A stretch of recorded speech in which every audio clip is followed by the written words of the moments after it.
Unraveling the Mystery. What is a food coma?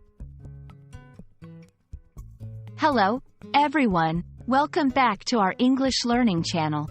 Today, we have a really interesting phrase to discuss: food coma. Have you ever heard someone say they're in a food coma and wondered what they meant?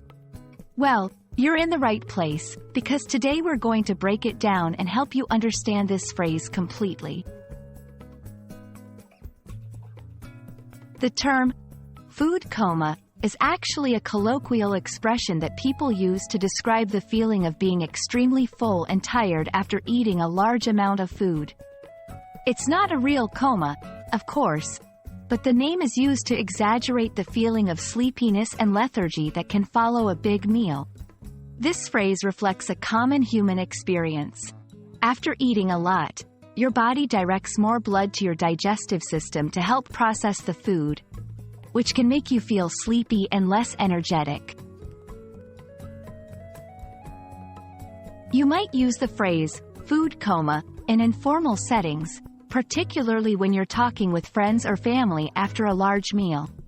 For example, if you've just finished a big Thanksgiving dinner, you might lean back in your chair and say, "I'm in a food coma." It's important to note that this phrase is informal and casual. You wouldn't use it in a formal setting or in professional writing. Let's go through a few examples to see how the phrase is used in sentences. 1. After that huge buffet, I am definitely in a food coma. 2. I need to take a nap to recover from this food coma. 3. Every time we have a family reunion, it ends with everyone in a food coma. In all these sentences, the phrase is used to describe the state of feeling extremely full and needing rest. And that's pretty much it for the phrase food coma. It's a fun and informal way to describe that overwhelming sense of fullness and tiredness after a big meal.